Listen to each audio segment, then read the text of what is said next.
சாமுவேலின் இரண்டாம் புஸ்தகம் 3ஆம் அதிகாரம். சவுலின் குடும்பத்துக்கும் தாவீதின் குடும்பத்துக்கும் நெடுநாள் யுத்தம் நடந்தது. தாவீது வரவர பலத்தான், சவுலின் குடும்பத்தாரோ வரவர பலவீனப்பட்டு போனார்கள். எப்ரோனிலே தாவீதுக்கு பிறந்த குமாரர் யெஸ்ரயேல் ஊராளான அகினோவாமிடத்திலே பிறந்த அம்னோன் அவனுக்கு முதல் பிறந்தவன். நாபாலின் மனைவியாயிருந்த கர்மேல் ஊராளான அபிகாயிலிடத்திலே பிறந்த கீலேயாப் அவனுடைய இரண்டாம் குமாரன். மூன்றாம் குமாரன் கேசூரின் ராஜாவான தல்மாய் குமாரத்தியாகிய மாக்காள் பெற்ற அப்சலோம் என்பவன். நாலாம் குமாரன் ஆகீத் பெற்ற அதுனியா என்பவன். ஐந்தாம் குமாரன் அபித்தாள் பெற்ற செப்பத்தியா என்பவன். ஆறாம் குமாரன் தாவீதின் மனைவியாகிய எக்லாலிடத்தில் பிறந்த இத்ரேயாம் என்பவன். இவர்கள் எப்ரோனிலே தாவீதுக்கு பிறந்தவர்கள். சவுலின் குடும்பத்துக்கும் தாவீதின் குடும்பத்துக்கும் யுத்தம் நடந்து வருகிற போது அப்னேர் சவுலின் குடும்பத்திலே பலத்தவனானான். சவுலுக்கு ஆயாவின் குமாரத்தியாகிய ரிஸ்பால் என்னும் பேருள்ள ஒரு மறுமனையாட்டி இருந்தாள். இஸ்போசேத் அப்னேரை நோக்கி, நீ என் தகப்பனாருடைய மறுமனையாட்டியினிடத்தில் பிரவேசித்தது என்ன என்றான். அப்னேர் இஸ்போசேத்தின் வார்த்தைகளுக்காக மிகவும் கோபம் கொண்டு, உம்மை தாவீதின் கையில் ஒப்புக்கொடாமல் இந்நாள் மட்டும் உம்முடைய தகப்பனாகிய சவுலின் குடும்பத்துக்கும் அவருடைய சகோதரருக்கும் சிநேகிதருக்கும் தயவு செய்கிறவனாகிய என்னை நீர் இன்று ஒரு ஸ்திரீ நிமித்தம் குற்றம் பிடிக்கிறதற்கு நான் யூதாவுக்கு உட்கையான ஒரு நாய் தலையா? நான் ராஜ்யபாரத்தை சவுலின் குடும்பத்தை விட்டு தாண்ட பண்ணி தாவீதின் சிங்காசனத்தை தான் துவக்கி பெயர்சபா மட்டுமுள்ள இஸ்ரவேலின் மேலும் யூதாவின் மேலும் நிலைநிறுத்தும்படிக்கு கர்த்தர் தாவீதுக்கு ஆணையிட்டபடியே நான் அவனுக்கு செய்யாமற் போனால் தேவன் அப்னேருக்கு அதற்கு சரியாகவும் அதற்கு அதிகமாகவும் செய்ய கடவர் என்றான். அப்பொழுது அவன் அப்னேருக்கு பயப்பட்டதினால் அப்புறம் ஒரு மறுமொழியும் அவனுக்கு சொல்லாதிருந்தான். அப்னேர் தன் நாமத்தினாலே தாவீதினிடத்திற்கு ஸ்தானாபதிகளை அனுப்பி, தேசம் யாருடையது? என்னோடு உடன்படிக்கை பண்ணும். இதோ இஸ்ரவேலை எல்லாம் உம்மிடத்தில் திருப்ப என் கை உம்மோடு இருக்கும் என்று சொல்லச் சொன்னான். அதற்கு தாவீது, நல்லது, உன்னோடே நான் உடன்படிக்கை பண்ணுவேன். ஆனாலும் ஒரே காரியம் உன்னிடத்தில் கேட்டுக்கொள்ளுகிறேன். அது என்னவெனில், நீ என் முகத்தை பார்க்க வரும்போது சவுலின் குமாரத்தியாகிய மீகாலை நீ அழைத்து வர வேண்டும். அதற்கு முன் நீ என் முகத்தை பார்ப்பதில்லை என்று சொல்லச் சொல்லி அவன் சவுலின் குமாரனாகிய இஸ்போசேத்தினிடத்திற்கும் ஸ்தானாபதிகளை அனுப்பி, நான் பெலிஸ்தருடைய 100 நுனித்தோள்களை பரிசமாக கொடுத்து விவாகம் பண்ணின என் மனைவியாகிய மீகாலை அனுப்பிவிடும் என்று சொல்லச் சொன்னான். அப்பொழுது இஸ்போசேத் அவளை லாயிசின் குமாரனாகிய பல்தியேல் என்னும் புருஷனிடத்திலிருந்து அழைத்து வர ஆட்களை அனுப்பினான். அவள் புருஷன் பகூரீம் மட்டும் அவள் பிறகாலே அழுது கொண்டு வந்தான். அப்னேர் அவனை நோக்கி, நீ திரும்பி போ என்றான். அவன் திரும்பி போய்விட்டான். அப்னேர் இஸ்ரவேலின் மூப்பரோடே பேசி, தாவீதை உங்கள் மேல் ராஜாவாக வைக்கும்படிக்கு நீங்கள் அநேக நாளாய் தேடினீர்களே, இப்போதும் அப்படி செய்யுங்கள். என் தாசனாகிய தாவீதின் கையினால் என் ஜனமாகிய இஸ்ரவேலை பெலிஸ்தரின் கைக்கும் அவர்களுடைய எல்லா சத்துருக்களின் கைக்கும் நீங்களாக்கி ரட்சிப்பேன் என்று கர்த்தர் தாவீதை குறித்து சொல்லியிருக்கிறாரே என்றான். இந்த பிரகாரமாக அப்னேர் பென்யமீன் மனுஷர் காதுகள் கேட்க பேசினான். பின்பு அப்னேர் இஸ்ரவேலர் பார்வைக்கும் பென்யமீனுடைய எல்லா குடும்பத்தாரின் பார்வைக்கும் சம்மதியானதையெல்லாம் எப்ரோனிலே தாவீதின் காதுகள் கேட்க பேசுகிறதற்கு போனான். அப்னேரும் அவனோடே கூட 20 பேரும் எப்ரோனில் இருக்கிற தாவீதினிடத்தில் வந்தபோது தாவீது அப்னேருக்கும் அவனோடே வந்த மனுஷருக்கும் விருந்து செய்தான். பின்பு அப்னேர் தாவீதை நோக்கி, நான் எழுந்து போய் இஸ்ரவேலரை எல்லாம் உம்மோடே உடன்படிக்கை பண்ணும்படிக்கு ராஜாவாகிய என் ஆண்டவனிடத்தில் சேர்த்து கொண்டு வருகிறேன். அதனாலே உம்முடைய ஆத்துமா அரசாள விரும்புகிற இடமெல்லாம் அரசாளுவீர் என்றான். அப்படியே தாவீது அப்னேரை அனுப்பிவிட்டான். அவன் சமாதானத்தோடே போனான். தாவீதின் சேவகரும் யோவாபும் அநேகம் பொருட்களை கொள்ளையிட்டு தண்டிலிருந்து கொண்டு வந்தார்கள். அப்பொழுது அப்னேர் எப்ரோனில் தாவீதினிடத்தில் இல்லை. அவனை அனுப்பிவிட்டான். அவன் சமாதானத்தோடே போய்விட்டான். யோவாபும் அவனோடிருந்த எல்லா சேனையும் வந்தபோது நேரின் குமாரனாகிய அப்னேர் ராஜாவினிடத்தில் வந்தான் என்றும் அவர் அவனை சமாதானமாய் போக அனுப்பிவிட்டார் என்றும் யோவாபுக்கு அறிவித்தார்கள். அப்பொழுது யோவாப் ராஜாவண்டையில் பிரவேசித்து, என்ன செய்தீர்? இதோ அப்னேர் உம்மிடத்தில் வந்தானே, நீர் அவனை போகவிட்டது என்ன? நேரின் குமாரனாகிய அப்னேரை அறிவீரே, அவன் உம்மை மோசம் போக்கவும் உம்முடைய போக்குவரத்தை அறியவும் நீர் செய்கிறதையெல்லாம் ஆராயவும் வந்தான் என்று சொன்னான். யோவாப் தாவீதை விட்டு புறப்பட்ட உடனே அவன் அப்னேரை தாவீதுக்கு தெரியாமல் கூட்டிக் கொண்டு வரும்படி ஆட்களை அனுப்பினான்.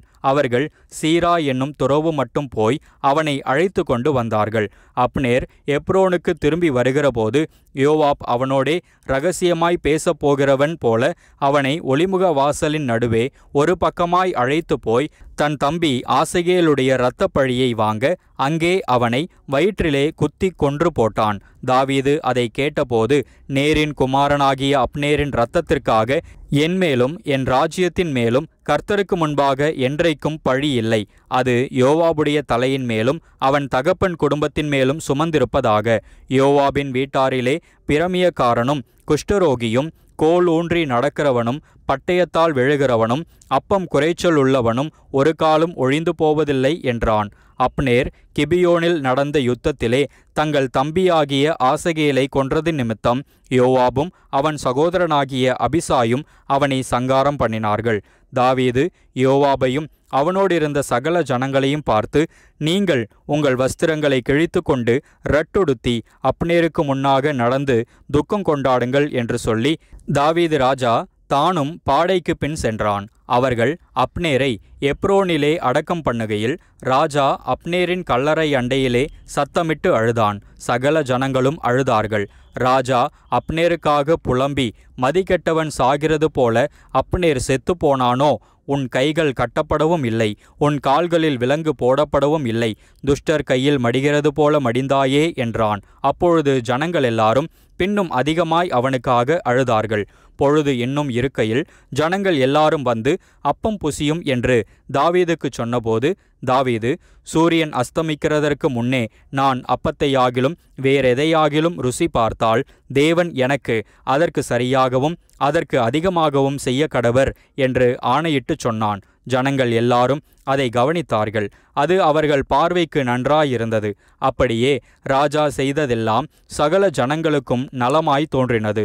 நேரின் குமாரனாகிய அப்னேரை கொன்று போட்டது ராஜாவினால் உண்டானதல்லவென்று அந்நாளிலே சகல ஜனங்களும் இஸ்ரவேலர் அனைவரும் அறிந்து கொண்டார்கள்.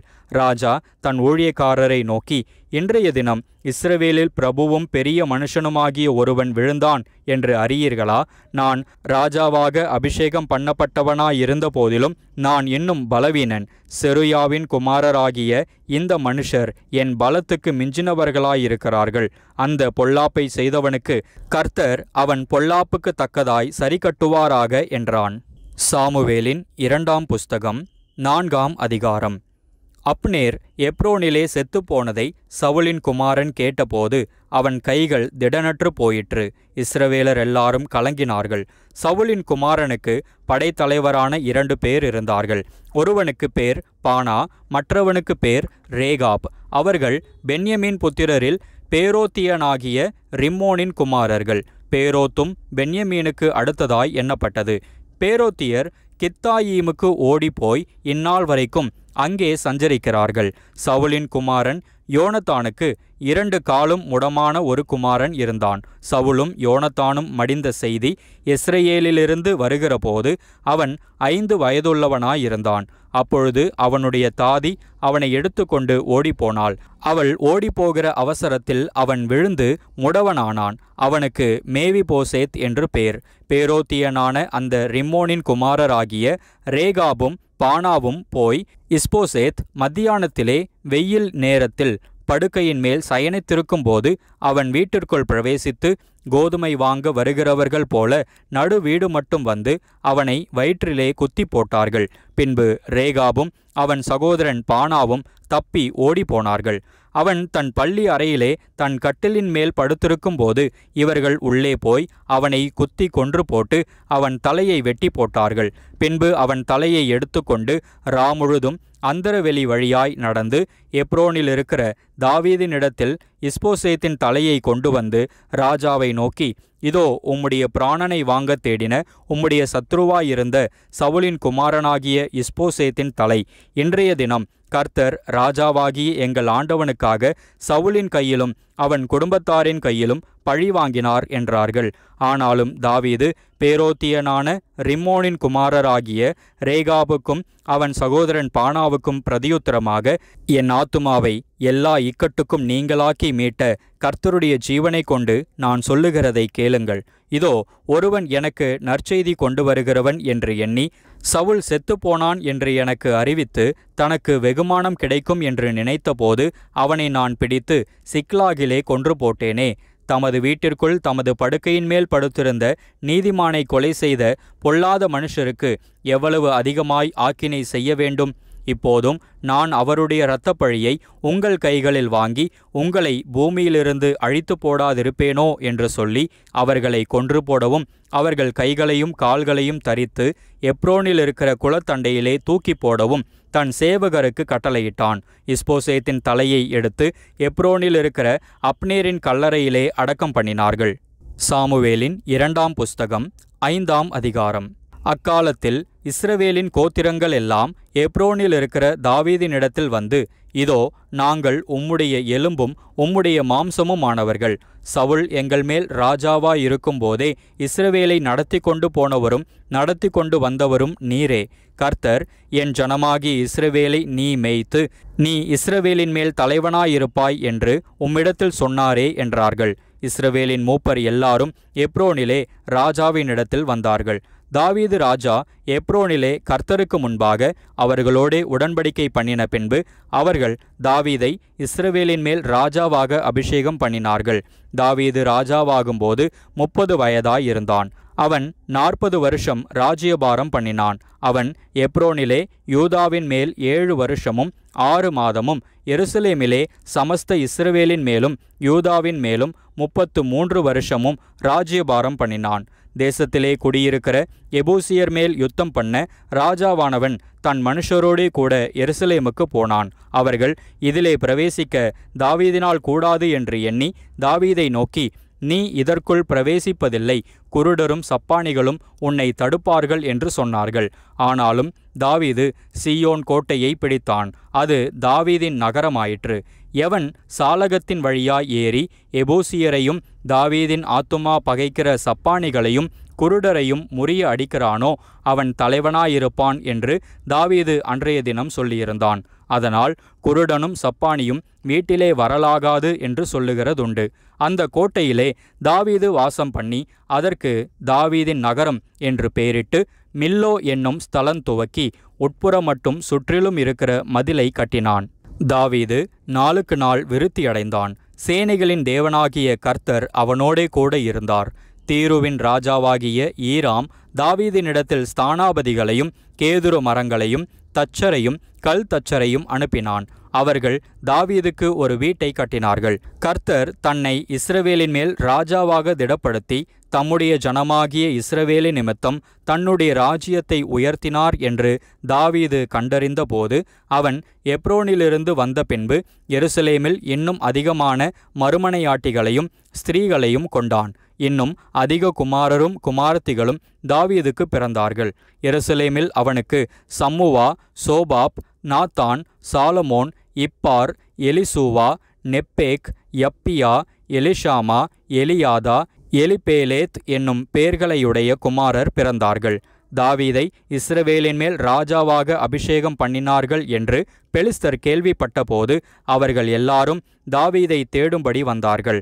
அதை தாவீது கேட்டபோது ஒரு அரணிப்பான இடத்துக்கு போனான். பெலிஸ்தரோ வந்து ரெப்பாயிம் பள்ளத்தாக்கிலே பரவியிருந்தார்கள். பெலிஸ்தருக்கு விரோதமாய் போகலாமா, அவர்களை என் கையில் ஒப்பு கொடுப்பீரா என்று தாவீது கர்த்தரிடத்தில் விசாரித்த போது கர்த்தர், போ, பெலிஸ்தரை உன் கையில் நிச்சயமாய் ஒப்பு கொடுப்பேன் என்று தாவீதுக்கு சொன்னார். தாவீது பாகால் பிராசீமுக்கு வந்து அங்கே அவர்களை முறிய அடித்து, தண்ணீர்கள் உடைத்தோடுகிறது போல கர்த்தர் என் சத்துருக்களை எனக்கு முன்பாக உடைத்து ஓட பண்ணினார் என்று சொல்லி அது நிமித்தம் அந்த ஸ்தலத்திற்கு பாகால் பிராசீம் என்று பெயரிட்டான். அங்கே பெலிஸ்தர் தங்கள் விக்கிரகங்களை விட்டு ஓடிப்போனார்கள். அவைகளை தாவீதும் அவன் மனுஷரும் சுட்டெரித்தார்கள். பெலிஸ்தர் திரும்பவும் வந்து ரெப்பாயிம் பள்ளத்தாக்கிலே இறங்கினார்கள். தாவீது கர்த்தரிடத்தில் விசாரித்ததற்கு அவர், நீ நேராய் போகாமல் அவர்களுக்கு பின்னாலே சுற்றி முசுக்கட்டை செடிகளுக்கு எதிரே இருந்து அவர்கள் மேல் பாய்ந்து முசுக்கட்டை செடிகளின் நுனிகளிலே செல்லுகிற இரைச்சலை நீ கேட்கும்போது சீக்கிரமாய் எழும்பிப்போ. அப்பொழுது பெலிஸ்தரின் பாளையத்தை முறிய அடிக்க கர்த்தர் உனக்கு முன்பாக புறப்பட்டிருப்பார் என்றார். கர்த்தர் தாவீதுக்கு கட்டளையிட்ட பிரகாரம் அவன் செய்து பெலிஸ்தரை கேபா துவக்கி கேசேர் எல்லை மட்டும் முறிய அடித்தான்.